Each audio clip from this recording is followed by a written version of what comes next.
Hello दोस्तों, स्वागत है आपका जीएस अनकवर्ड में। हमारी योजना है कि हम इन क्वेश्चंस के माध्यम से ही आपके जीएस के मैक्सिमम पार्ट को कंप्लीट करा दें और ये बहुत ही क्वालिटी क्वेश्चंस होंगे। इसका पार्ट 1 हम पहले ही अपलोड कर चुके हैं। अगर वो आपने नहीं देखा है तो वीडियो सेक्शन में जाके देख सकते हैं, जिसमें यूरोपीय कंपनियों के भारत में आगमन से संबंधित सभी क्वेश्चंस बताए गए हैं और वो पूरा चैप्टर एक ही वीडियो में कंप्लीट करा दिया है। इस वीडियो में हम अंग्रेजों के भारत में विस्तार को लेकर चर्चा करेंगे। इसके साथ ही बक्सर, प्लासी का युद्ध और आंग्ल मैसूर युद्ध, आंग्ल मराठा युद्ध, अवध का समामेलन, पंजाब के साथ युद्ध, सिंध के साथ युद्ध, अफगानिस्तान, नेपाल, बर्मा आदि के साथ युद्धों पर एक विस्तृत चर्चा करेंगे। और हमने ये इतना बड़ा सा क्यूआर कोड लगा दिया है। इस क्यूआर कोड की मदद से आप टेलीग्राम चैनल ज्वाइन कर सकते हैं। वहां पर आपको सभी पीडीएफ फ्री में अवेलेबल हो जाएंगी। तो पहला है, मुगल बादशाह द्वारा सीधे तौर पर नियुक्त बंगाल का अंतिम गवर्नर कौन था? ए मुर्शीद कुली खां, बी अलीवर्दी खां, सी सरफराज या डी सुजाउद्दीन। तो इसका सही आंसर हो जाएगा ऑप्शन ए, मुर्शीद कुली खां। मुर्शीद कुली खां को 1717 में फर्रुखसियर द्वारा नियुक्त किया गया था। फर्रुखसियर फर्रुखसियर द्वारा नियुक्त किया गया था और ये बंगाल का अंतिम गवर्नर इसीलिए था क्योंकि इसके बाद ये पद वंशानुगत हो गया था। हालांकि इससे पहले 1701 ईस्वी में औरंगजेब ने मुर्शीद को नायाब सूबेदार बनाया था। क्या बनाया था इसको? नायाब सूबेदार। क्योंकि उस समय सूबेदार का पद अजीमुशान पे था। फिर बाद में जब फर्रुखसियर शासक बनता है तब वह मुर्शीद कुली खां को बंगाल का गवर्नर नियुक्त करता है और इसके बाद नियुक्त करने का नंबर ही नहीं आता है क्योंकि ये पद वंशानुगत हो जाता है।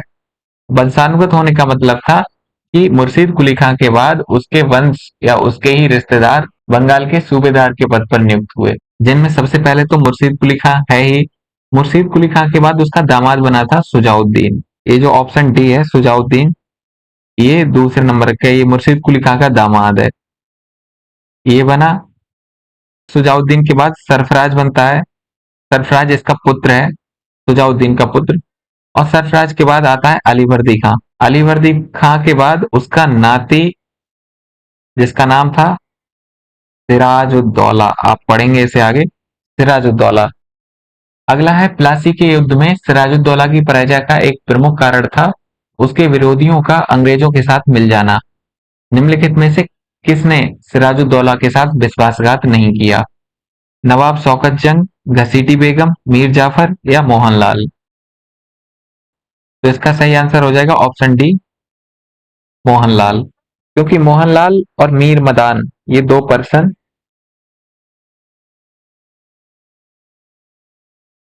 ये दोनों सिराज के सहयोगी थे और ये प्लासी के युद्ध में लड़ते हुए मारे गए। इसके अलावा नवाब शौकत जंग, जो सिराज का चचेरा भाई था, घसीटी बेगम जो सिराज की मौसी थी, इसके अलावा मीर जाफर जो सेनापति था सिराज का। तो ये तीनों इसके विरोधी थे क्योंकि अलीवर्दी खां के पश्चात सिराजुद्दौला ने बंगाल के नवाब का पद अपने पास रख लिया, इसीलिए ये तीनों नाराज हो गए। और इन तीनों ने मिलकर राय दुर्लभ, जगत सेठ जो बंगाल का बैंकर था, इसके अलावा अमी चंद, ये तीन नाम आप और ध्यान रखें। राय दुर्लभ, जगत सेठ, ये बंगाल का बैंकर है, इसके अलावा अमी चंद, इन सब ने मिलकर अंग्रेजों के साथ षड्यंत्र रचना शुरू कर दिया ताकि सिराजुद्दौला को उस पद से हटाया जा सके। अगला है, 20 जून 1756 को घटित काल कोठरी की त्रासदी की घटना क्या थी? काल कोठरी की त्रासदी, जिसे ब्लैक होल ट्रेजेडी भी कहते हैं, वो क्या थी? अंग्रेजों ने सिराजुद्दौला को कोठरी में बंद कर लिया था। सिराजुद्दौला ने 146 अंग्रेजों को एक कोठरी में बंद कर दिया था। या सिराजुद्दौला ने अपने विरोधियों को एक कोठरी में बंद कर दिया था। या ऑप्शन डी, अंग्रेजों ने सिराजुद्दौला के समर्थकों को कोठरी में बंद करके मार डाला। काल कोठरी की घटना, इस संबंध में क्वेश्चन में ही एक आंसर छिपा हुआ है कि काल कोठरी की घटना 20 जून 1756 को हुई थी और इस क्वेश्चन का सही आंसर है ऑप्शन बी, सिराजुद्दौला ने 146 अंग्रेजों को एक कोठरी में बंद कर दिया था। और ये जो 146 अंग्रेज थे, इनमें फीमेल, मेल और साथ में बच्चे सभी शामिल थे। सभी को बंद कर दिया और जब सुबह को खोला गया इस कोठरी को, तो इसमें केवल 23 व्यक्ति जिंदा बचे थे। 23 व्यक्ति जिंदा बचे थे। इस घटना की जिक्र वैसे एक इतिहासकार है हॉलवेल, उन्होंने की है अपनी पुस्तक में। उनकी पुस्तक का नाम है अलाइव द वंडर। और हालवेल उन्हीं 23 व्यक्तियों में से एक हैं जो जिंदा बचे थे। बाद में इन्होंने अलाइव द वंडर नाम से पुस्तक लिखी जिसमें इस घटना का जिक्र किया है। हालांकि ये इतिहास में और कहीं भी नहीं मिलती है ये घटना, तो कुछ इतिहासकार इसको लेके संशय जताते हैं कि ये घटना हुई थी या नहीं हुई थी। तो फिलहाल क्वेश्चन आ जाता है कि कालकोठरी की घटना किस चीज से संबंधित है, तो आप ध्यान रखेंगे। साथ में ये डेट 20 जून 1756, ये याद रखेंगे। तो आगे है प्लासी का युद्ध कब तथा किस नदी पर लड़ा गया। 23 जून 1757 भागीरथी नदी के तट पर। 23 जून 1757 सतलज नदी। 28 जून 1757 भागीरथी नदी या 28 जून 1757 सतलज नदी। तो अगर आप कॉमन सेंस लगा पा रहे हो यहाँ पर, तो आपको मालूम होगा कि सतलज नदी का प्लासी से कोई संबंध नहीं है, क्योंकि प्लासी बंगाल में है और सतलज नदी पंजाब में है। तो ये दो ऑप्शन तो एलिमिनेट हो जाते हैं, मतलब बी और सी नहीं होंगे। अब डेट को लेके कंफ्यूजन हो गया कि 23 जून को हुआ था या 28 जून को, तो ये आपको याद रखना पड़ेगा कि 23 जून 1757 को भागीरथी नदी के तट पर प्लासी का युद्ध लड़ा गया। और ये जो प्लासी है वो बंगाल के नदिया जिले में है, बंगाल का नदिया जिला। प्लासी के युद्ध के बाद बहुत बड़े परिवर्तन होते हैं। उन परिवर्तनों में पहला तो ये था कि बंगाल का नवाब अब मीर जाफर को बनाया गया, क्योंकि मीर जाफर ने अंग्रेजों के साथ संधि की हुई थी कि हम युद्ध में तटस्थ रहेंगे या फिर साथ नहीं देंगे इस राज का, बदले में आप हमें बंगाल का नवाब बनाओगे। तो ये जो युद्ध हुआ था वो बिना लड़े कंपनी के द्वारा जीत लिया गया। तो उसके बाद मीर जाफर बंगाल का नवाब बनता है और इसे कुछ लोग बंगाल की प्रथम क्रांति भी कहते हैं। प्लासी के युद्ध के बाद जब मीर जाफर बंगाल का नवाब बनता है तो इसे बंगाल की प्रथम क्रांति कहते हैं, प्रथम क्रांति। दूसरा युद्ध का परिणाम क्या था, यह बंगाल कंपनी के हाथ लग गया था, जो कि पूरे भारत में सबसे ज्यादा समृद्ध प्रांत था। प्लासी के युद्ध के समय बंगाल का जो गवर्नर था वो रोजर ड्रैक था। Roger Roger Drake. और सेना का नेतृत्व रॉबर्ट क्लाइव ने किया था। सेना का नेतृत्व रॉबर्ट क्लाइव ने। तो ये क्वेश्चन आ सकता है कि प्लासी के युद्ध के समय बंगाल का गवर्नर कौन था, तो आप लगाएंगे रोजर ड्रैक। प्लासी के युद्ध में सैन्य नेतृत्व किसने किया था, तो वो था रॉबर्ट क्लाइव। अगला है बंगाल के किस नवाब को क्लाइव का गीदड़ कहा जाता है। नजमुद्दौला, मीर जाफर, मीर कासिम, अलीवर्दी खां। कॉमन सेंस से आप लगा पा रहे होंगे कि इसका सही answer option B Mir Jafar होगा, क्योंकि वही उसके इशारों पर चलता था और इसे कठपुतली नवाब कहा गया, कठपुतली। अगला है निम्नलिखित पर विचार करें। वर्धमान, वर्धमान, मिदनापुर, चटगांव। उपयुक्त में से कौन सा या से क्षेत्र मीर कासिम ने अंग्रेजों को देना स्वीकार किया। अभी तो बंगाल का नवाब मीर जाफर था, मीर कासिम कहां से आया।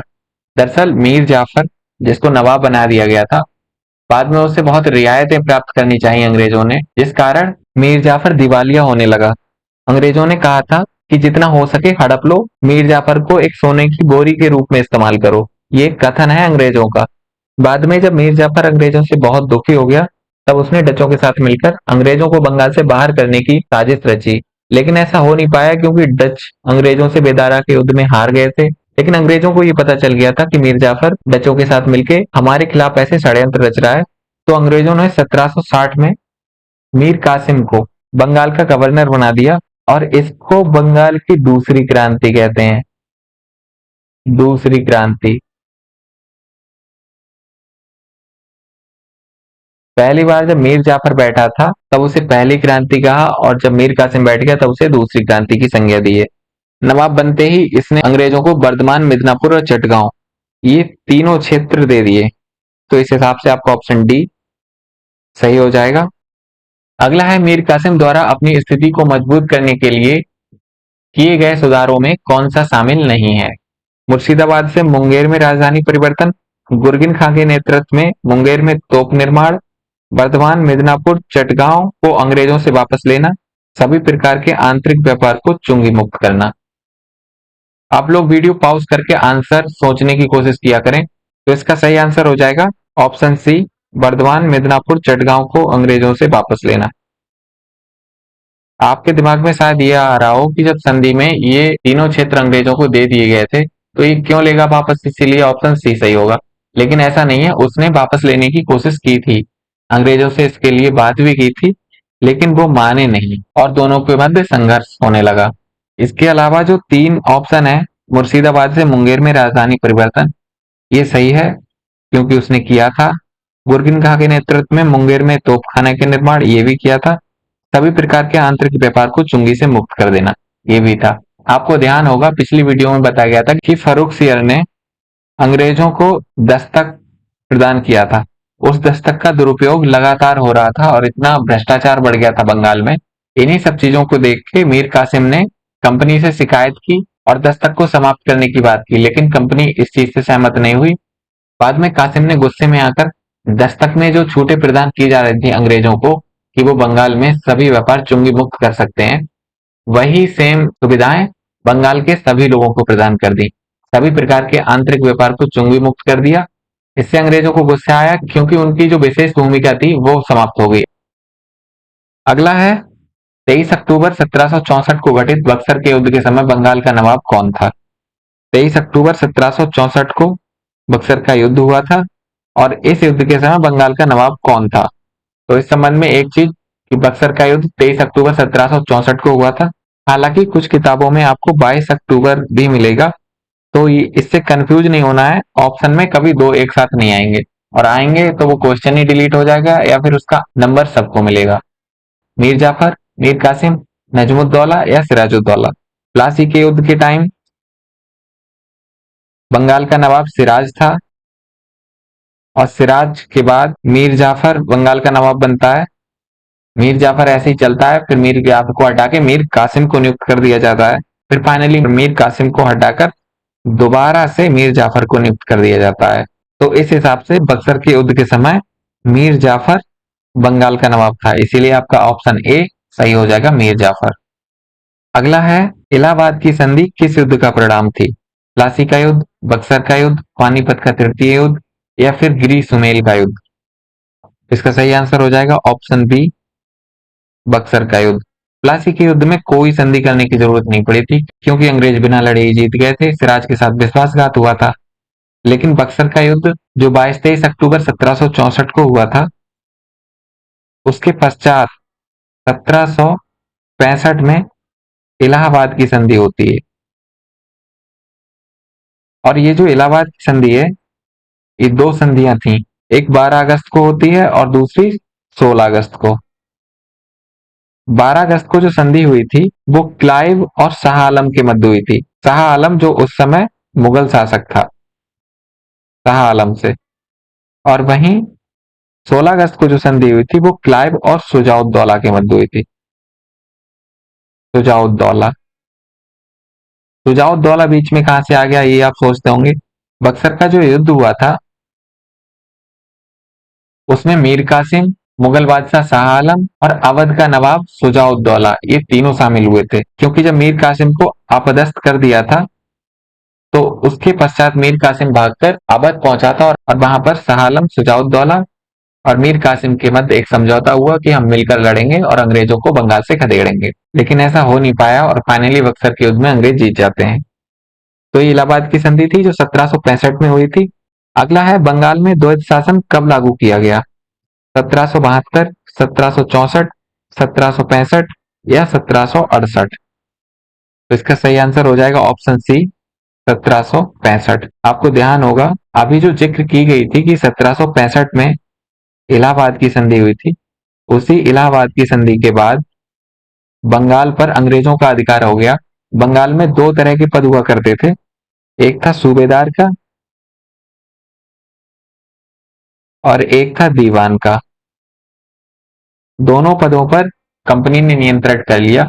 हालांकि सूबेदार पद पर प्रत्यक्ष नियंत्रण नहीं था, अप्रत्यक्ष ही था, क्योंकि सूबेदार के पद पर भारतीयों को बिठाया जाता था। तो प्रशासनिक कार्यभार अपने ऊपर नहीं लिया।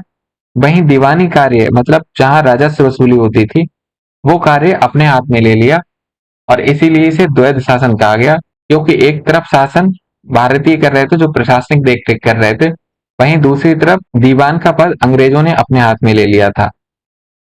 द्वैध शासन की विशेषता एक ये भी है कि दीवान पद पर अंग्रेज स्वयं ना बैठकर उन्होंने एक उपनवाब के पद का सृजन किया।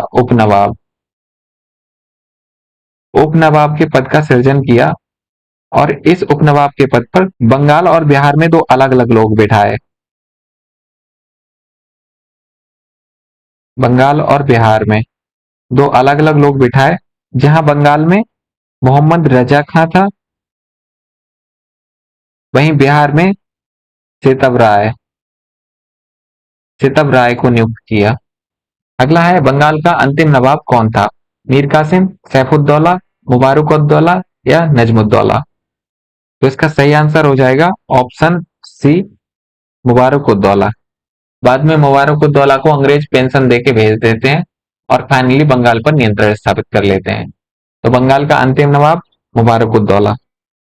अगला है कंपनी द्वारा स्थापित बंगाल में द्वैध शासन को समाप्त करने का श्रेय किसको जाता है? Robert Clive, Lord Hastings, Warren Hastings या कॉर्नवालिस? तो रॉबर्ट क्लाइव तो वह था जिसने बंगाल में द्वैध शासन को लागू किया था 1765 में। और फाइनली 1772 में वारेन हेस्टिंग्स बंगाल में द्वैध शासन को समाप्त करके पूरा प्रशासन अपने हाथों में ले लेता है, प्रशासनिक दायित्व भी और दीवानी दायित्व भी। और जो दोनों पद थे जिसपे सितब राय और रजा खां को बिठाला गया था, उन दोनों को समाप्त कर दिया। अगला है हैदर अली ने किसकी मदद से नंदराज को पराजित कर मैसूर के राज सिंहासन पर अधिकार किया? ऑप्शन है मराठा ब्राह्मण खंडेराव, मैसूर के मंत्री देवराज, मराठा पेशवा माधवराव प्रथम या बंगाल का नवाब मीर कासिम? तो इसका सही आंसर हो जाएगा ऑप्शन ए, मराठा ब्राह्मण खांडेराव। हैदर अली ने खांडेराव को अपने सहयोगी के रूप में नियुक्त कर रखा था, क्योंकि हैदर अली अनपढ़ था, तो जो पढ़ाई लिखाई से संबंधित काम होते थे वो खांडेराव देखते थे और खांडेराव की सहायता से ही नंदराज को पराजित किया। ये नंदराज कौन था? नंदराज और देवराज, ये दोनों भाई थे और इन दोनों भाइयों के पास मैसूर की वास्तविक सत्ता थी, क्योंकि इनके टाइम में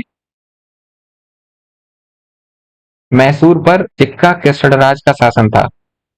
चिक्का कृष्ण राज, चिक्का कृष्णराज सेकंड, इसका शासन था। और ये जो चिक्का कृष्णराज था, ये ओडियार वंश का शासक था, ओडियार वंश का अंतिम शासक। इसे वोडियार या ओडियार भी कहते हैं। ओडियार वंश का अंतिम शासक था। हैदर अली ने खांडेराव के साथ मिलकर इन दोनों भाइयों को पराजित करके मैसूर की सत्ता अपने हाथ में कर ली।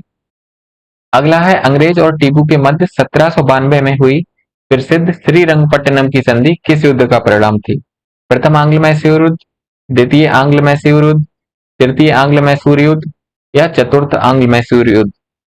जो पहला आंग्ल मैसूर युद्ध था वो 1767 से 1769 के बीच लड़ा गया। सेकंड वाला 1780 से 84 के मध्य लड़ा गया। तीसरा 1790 से 92 के मध्य लड़ा गया और चौथा 1799 में। फाइनली 1799 में अंग्रेज अंतिम रूप से जीत जाते हैं। तो फिलहाल श्रीरंगपट्टनम की संधि ऑप्शन सी, तृतीय आंग्ल मैसूर युद्ध से संबंधित है। इस युद्ध में अंग्रेजों ने मराठों को और निजाम को अपने साथ में कर लिया था। निजाम मीन्स हैदराबाद का निजाम, उसको अपने साथ कर लिया था और टीपू को अलग थलग करके तृतीय आंग्ल मैसूर युद्ध में दबाव बना दिया और फाइनली टीपू को अंग्रेजों के साथ संधि करनी पड़ी। और ये संधि टीपू के लिए अपमानजनक थी, क्योंकि क्योंकि इस संधि के तहत टीपू को अपना आधा राज्य गंवाना पड़ा। इसके पश्चात भी टीपू ने हार नहीं मानी थी और उसने फ्रांस की सहायता से अपनी स्थिति को और मजबूत किया, लेकिन चौथे आंग्ल मैसूर युद्ध में जीत नहीं पाया और युद्ध मैदान में ही मारा गया। अगला है, किसने कहा था कि मैं पेंशन याफ्ता शासकों की तरह जीने से बेहतर लकड़ी काटना पसंद करूंगा? अगर आप कॉमन सेंस लगा पाए तो इसका आंसर लगा सकते हैं। हैदर अली, टीपू सुल्तान, बाजीराव प्रथम या रणजीत सिंह? हैदर अली, जो प्रथम और द्वितीय आंग्ल मैसूर युद्ध में रहा था, फर्स्ट वाले में और सेकंड वाले में थोड़े समय तक युद्ध लड़ा और फाइनली मारा गया। फिर आधा जो सेकंड युद्ध था, फिर जो आधा द्वितीय आंग्ल मैसूर युद्ध था, वो टीपू ने लड़ा। उसके बाद टीपू ही तीसरा आंग्ल मैसूर युद्ध लड़ता है और चौथा। अंग्रेजों ने टीपू से सहायक संधि भी करना चाही, लेकिन उसने इनकार कर दिया और ये कहा कि मैं पेंशन याफ्ता शासकों की तरह जीने से बेहतर लकड़ी काटना पसंद करूंगा, क्योंकि अंग्रेज हर किसी को पेंशन देके भेज दिया करते थे दूसरी जगह पर। तो इसका सही आंसर हो जाएगा ऑप्शन बी, टीपू सुल्तान।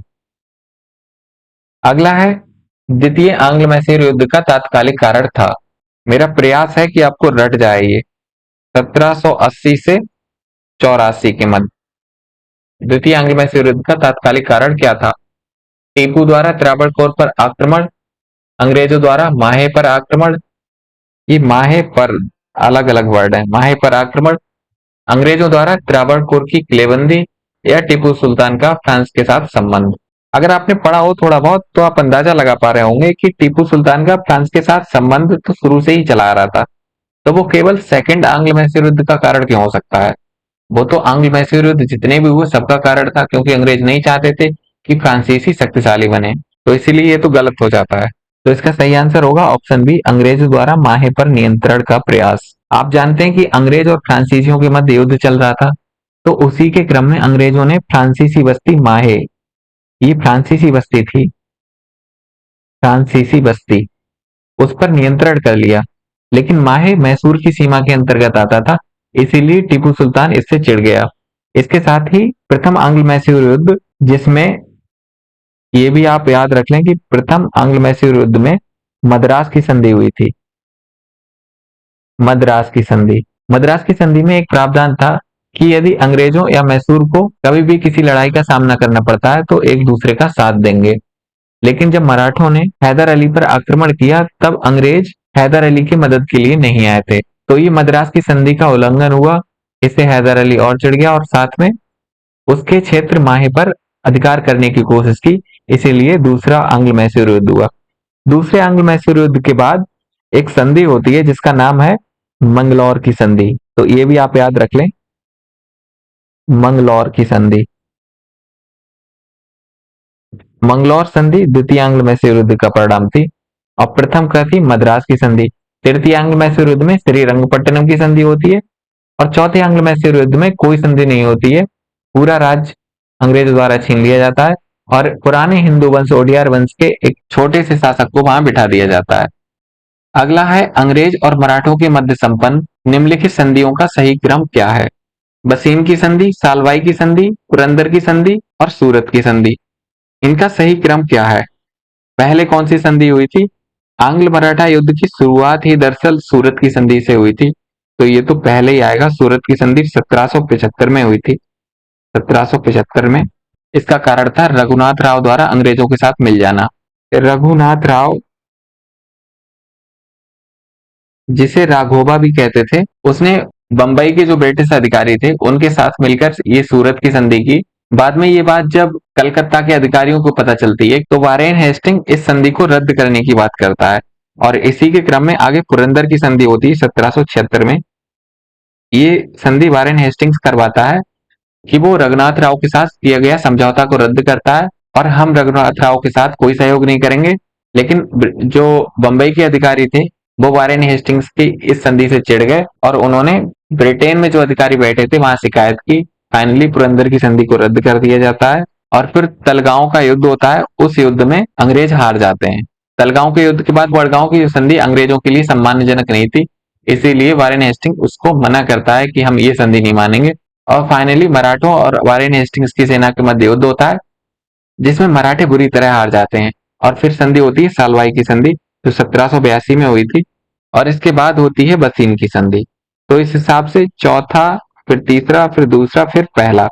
तो 4 3 2 1 ऑप्शन सी आपका सही हो जाएगा। अगला है द्वितीय आंग्ल मराठा युद्ध, जिसे अंग्रेजों के लिए 20 वर्षों का शांतिकाल कहा जाता है, कब लड़ा गया था? द्वितीय आंग्ल मराठा युद्ध अभी आपको बताया था कि 1803 से लेके 1806 के मध्य हुआ था द्वितीय आंग्ल मराठा युद्ध, तो ऑप्शन बी सही हो जाएगा। अगला है आंग्ल मैसूर युद्ध में टीपू की पराजय का निम्नलिखित में से कौन सा कारण नहीं है? अंग्रेजों की सैन्य श्रेष्ठता, टीपू में दूरदर्शिता का अभाव, अंग्रेजों को निजाम और मराठा का सहयोग, टीपू द्वारा युद्ध में नई तकनीकी का प्रयोग। तो इसका सही आंसर क्या होगा? देखिए, अंग्रेज सैन्य रूप से अधिक मजबूत थे किसी भी भारतीय शासक से, इसमें कोई दो राय नहीं है। तो ये बात तो सही है, तो ये पराजय का कारण था। हमें ढूंढना है कौन सा कारण नहीं था। दूसरा है टीपू में दूरदर्शिता का अभाव, इस पर चर्चा बाद में करेंगे। पहले देखते हैं अंग्रेजों को निजाम और मराठा का सहयोग। अभी बताया था कि तीसरे आंग्ल मैसूर युद्ध में अंग्रेजों ने मराठा और निजाम को अपने साथ कर लिया था, तो ये भी टीपू की पराजय का कारण था। अगला है टीपू द्वारा युद्ध में नई तकनीकी का प्रयोग। ये भी सही है, क्योंकि टीपू ने फ्रांस के सहयोग से नई नई तकनीकी तो अपना ली, लेकिन सैनिकों को प्रशिक्षण उतना नहीं मिल पाया। जबकि इनकी जो पुरानी तकनीक थी, जिसमें गुरिल्ला युद्ध पद्धति भी शामिल थी, उसमें वह कहीं अधिक सक्षम थे।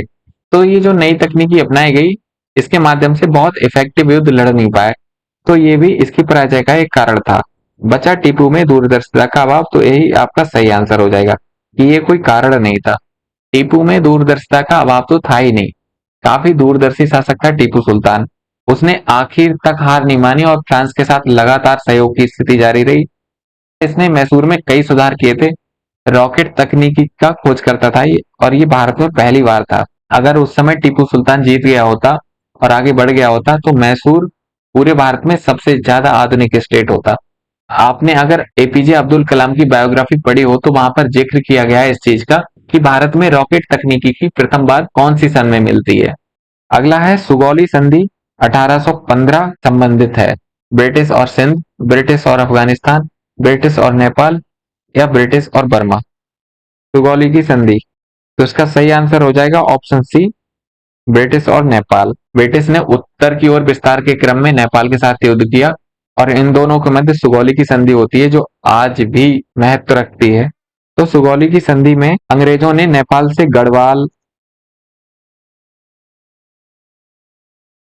और कुमायूं, गढ़वाल और कुमायूं के क्षेत्र ये हासिल कर लिए, जो आप उत्तराखंड में देखते हैं, जिसमें शिमला भी आता है, मसूरी भी आता है, जहां पर आईएएस की ट्रेनिंग होती है, रानीखेत भी आता है, और नैनीताल भी आता है। ये सभी क्षेत्र पहले नेपाल में थे, लेकिन अंग्रेजों ने 1815 में सुगौली की संधि के तहत इनको भारत में मिला लिया। तब से ये भारतीय क्षेत्र का हिस्सा बन गए। अगला है, वह कौन सा प्रमुख कारण था जिसने अंग्रेजों को सिंध और अफगानिस्तान का विलय करने को प्रेरित किया? मध्य एशिया में रूसी विस्तार को रोकना, रणजीत सिंह के उत्तर की ओर विस्तार को रोकना, प्रमुख भारतीय शासकों को चौतरफा घेरना, या भारत की वस्तुओं को मध्य एशिया में बेचना। तो इसका सही आंसर हो जाएगा ऑप्शन ए, मध्य एशिया में रूसी विस्तार को रोकना। उस टाइम रूस के विस्तार का खतरा काफी था, क्योंकि रूस भी विस्तार कर रहा था अपना, फ्रांस भी विस्तार कर रहा था। तो इन दोनों को खतरों को देखते हुए ही अंग्रेजों ने अपनी उत्तर पश्चिम की नीति जारी की, और उसी नीति का हिस्सा पंजाब का समामेलन भी था। यानदबू की संधि किस युद्ध का परिणाम थी? प्रथम आंग्ल अफगान युद्ध, प्रथम आंग्ल बर्मा युद्ध, आंग्ल नेपाल युद्ध, या द्वितीय आंग्ल बर्मा युद्ध। आंग्ल नेपाल युद्ध हो नहीं सकता, क्योंकि इसकी चर्चा भी की थी। नेपाल के साथ सुगौली की संधि हुई थी। तो इसका सही आंसर हो जाएगा ऑप्शन बी, आंग्ल बर्मा युद्ध। बर्मा के साथ अंग्रेजों के 3 युद्ध हुए थे, जिसमें से प्रथम आंग्ल बर्मा युद्ध जो हुआ था, उसमें यानदबू की संधि हुई थी। दूसरे युद्ध में अंग्रेजों ने बर्मा से पीगू क्षेत्र छीन लिया था, पीगू जिसे लोअर बर्मा भी कहते हैं, लोअर बर्मा। ये दूसरे आंग्ल मैसूर युद्ध का परिणाम है, प्रथम के नहीं, सेकंड वाले का परिणाम है।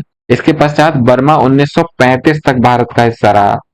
1935 का, बाद में जब 1935 का अधिनियम आता है, तो उसके तहत बर्मा को भारत से अलग कर दिया जाता है। लेकिन बर्मा फिर भी अंग्रेजों के नियंत्रण में रहा, जो फाइनली 4 जनवरी 1948 को स्वतंत्र हुआ। अगला है ब्रिटिश द्वारा किस भारतीय राज्य का अधिग्रहण कुशासन के आधार पर किया गया था? झांसी, अवध, मैसूर, सतारा। इसमें दिमाग लगाने वाली कोई बात नहीं है, तो इसका सही आंसर वैसे हो जाएगा ऑप्शन बी, अवध। अगला है निम्नलिखित में से किसने राज्य विलय का सिद्धांत अर्थात डॉक्ट्रिन ऑफ लैप्स को लागू किया? इसे व्यपगत का सिद्धांत भी कहते हैं। ऑप्शन है Lord Wellesley, Lord Dalhousie, Lord Curzon या वॉरेन हेस्टिंग्स। तो इसका सही आंसर हो जाएगा option B, Lord Dalhousie. Lord Dalhousie ने देशी राज्यों के अधिग्रहण के लिए एक नीति का सहारा लिया, जिसे राज्य विलय का सिद्धांत या डॉक्ट्रिन ऑफ लैप्स कहते हैं। इस सिद्धांत के तहत क्या किया गया? गोद लेने के अधिकार को मनाही कर दी गई, अर्थात यदि किसी भारतीय शासक का कोई वैध उत्तराधिकारी नहीं है या फिर उत्तराधिकारी मर गया हो, तो उसे अन्य किसी को गोद लेने का अधिकार नहीं था। यह अधिकार कुछ राज्यों तक सीमित रखा गया, जो अंग्रेजों के ही आशीर्वाद से फल फूल रहे थे। अगला है लॉर्ड डलहौजी, यहाँ पर ही लाल गलत लिख गया है। लॉर्ड डलहौजी द्वारा व्यपगत के सिद्धांत के तहत विलय किए गए निम्नलिखित भारतीय राज्यों का सही क्रम क्या है? जैतपुर, झांसी, उदयपुर, नागपुर। इनका सही क्रम बताना है कि पहले किसका अधिग्रहण किया गया और उसके बाद उसके बाद उसके बाद। इसमें आपको बताऊं, ऐसे आपको याद करना मुश्किल है, तो आपको क्रम बना के याद करना पड़ेगा। सबसे पहले सतारा का अधिग्रहण किया गया था, सतारा। उसके बाद संबलपुर, उसके बाद बघाट और उदयपुर। इन दोनों का अधिग्रहण साथ में ही किया गया, तो इस हिसाब से उदयपुर पहले नंबर पे आ जाएगा, अर्थात 3 पहला। तो अगर आप यही जानते हो केवल, तो 3 पहला केवल एक ही ऑप्शन में है और वो है ऑप्शन बी। उदयपुर के बाद जैतपुर की बारी आती है, इसके बाद झांसी और फिर फाइनली नागपुर। तो इस हिसाब से आपको याद रखने होंगे। अगला है सहायक संधि प्रणाली के संबंध में कौन सा कथन असत्य है? असत्य कथन की पहचान करनी है, अर्थात कौन सा गलत है सहायक संधि प्रणाली के संबंध में। सहायक संधि प्रणाली में सुरक्षा प्राप्त राज्य की सेनाएं भंग कर दी गई। इस प्रणाली में शामिल सहयोगी राज्यों को ब्रिटिश सेना, यहाँ ब्रिटिश सेना होगा, ब्रिटिश सेना अपने राज्य में रखनी पड़ती थी। देशी राज्यों को पड़ोसी राज्यों से कूटनीतिक संबंध बनाने और विदेशी विशेषज्ञ रखने का अधिकार नहीं था। मैसूर के टीपू सुल्तान ने सहायक संधि के तहत सैन्य खर्च के लिए अपने राज्य का एक भाग कंपनी को दे दिया। अगर आप पहले से क्वेश्चंस पे ध्यान देते आ रहे हैं, तो आराम से लगा सकते हैं इसका आंसर कौन सा गलत है।